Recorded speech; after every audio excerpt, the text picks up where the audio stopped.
Anyway, so on YouTube we have Ester Hutagaol. That say, hello, my husband and I plan to travel New Zealand on September. Thank you for your videos. It really helps us plan our vacations. I'm looking for information about charging campervan. Could we charge our campervan at Freedom Camping Area? Is it possible not to charge a campervan for 7-day traveling? Do you have any tips about that?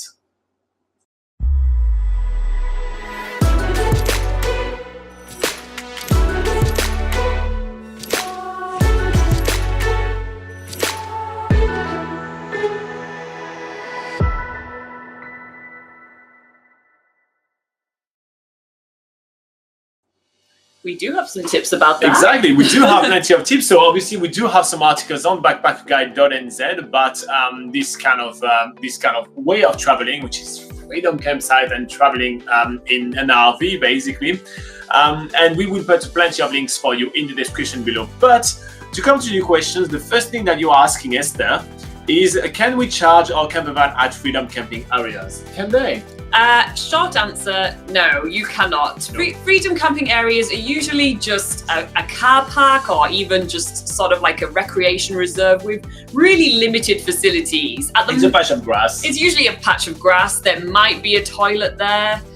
There might be some rubbish bins there, but there'll be nowhere to charge your campervan whatsoever. So that's the first thing to be aware of. If you're freedom camping, you will not be able to charge your campervan. That's when you're going to be actually using all the power in your campervan. Yeah, exactly.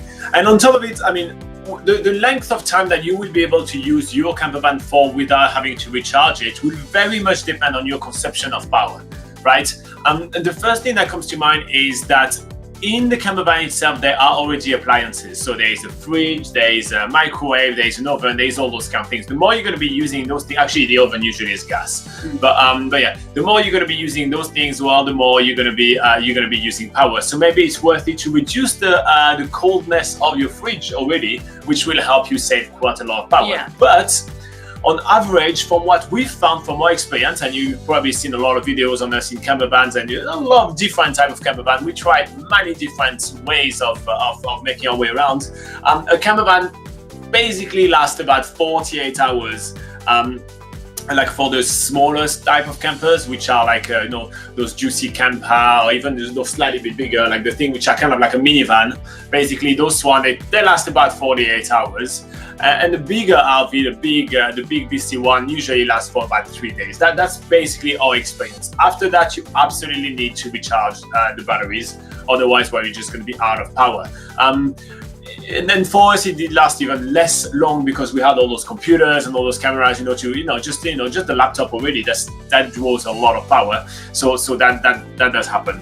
Now, if you do have a solar panel on the campervan, usually you can add maybe 2 to 3 more days to that, but that's really as a stretch, and that's really if you get really beautiful weather, and that's basically it. Now, one of the things that's happened with campervan is quite often you have a system in the campervan that recharges the battery as you drive. They use I think it's called kinetic energy of the wheels, to create more power and then recharge that. So if you do drive quite a lot, you will be able to recharge the campervan as well.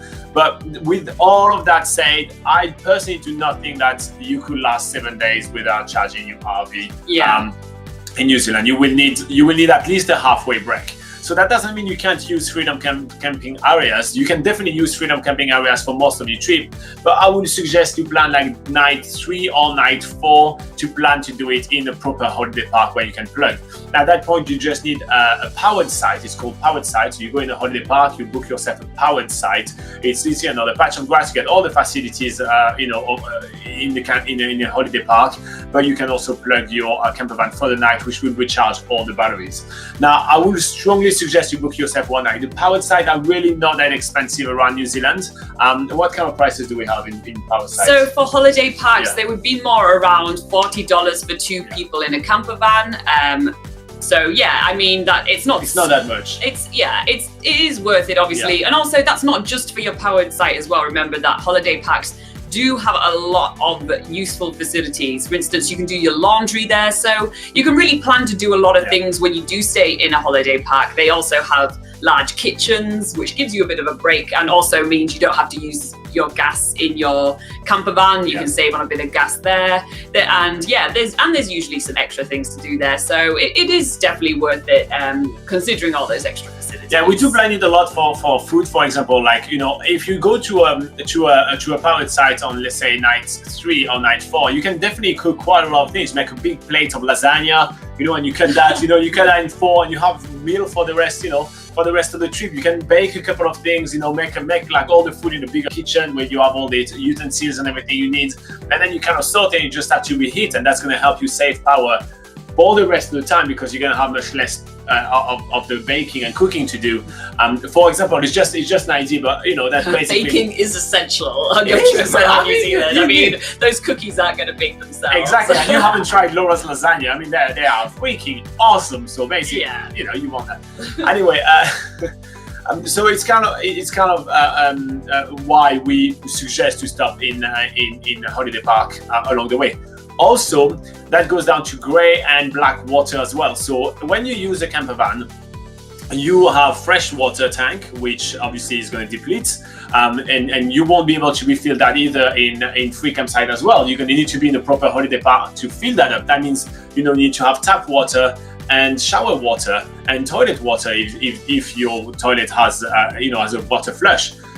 If you don't go to a holiday park, you can't refill that, so you run out of water. And I can guarantee a tank of water does not last you 7 days for 2 people, guaranteed. You will need some more. So you will need to refresh your water. But most importantly, you also need to empty your grey and black water. So the grey water is everything that comes from the sink. So when you wash your hands, when you do the dishes and everything, it goes in the grey water tank that you need to empty because it's all your waste water. And the black water is everything that goes from the toilet, and that's, you know, and same thing, you need to empty that as well. And you cannot do that elsewhere than the holiday park. There's a few very limited areas where you can be doing that, but it's usually in a proper holiday park.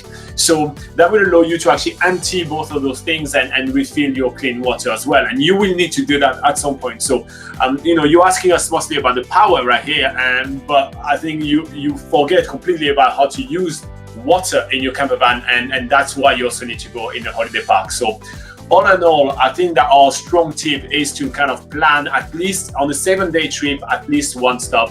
And if you guys are watching this video and you're just planning to, you know, to drive an RV for longer in New Zealand, we suggest every 3 to 4 days at a minimum to go to a holiday park. You know, the facilities are great. It allows you to kind of like, you know, basically recharge and you know, everything, and refill and everything, and then you can move on. So that's basically our tips for that. Do you have anything to add? I don't think so, no. I think that's pretty much everything, other than we do have all this information also on BackpackerGuide.NZ, so be sure to check the description under this video, where we will put quite a few links to more information about freedom camping in New Zealand. Exactly. All right, and obviously like and subscribe if you find this video useful, because that helps us a lot, and we're getting close to some pretty big numbers, so we we want those likes and subscribes. Laura cannot wait to be at 10,000 I know, I want to have 10,000 subscribers. How awesome. She's going to be wearing a party hat, I can tell you that.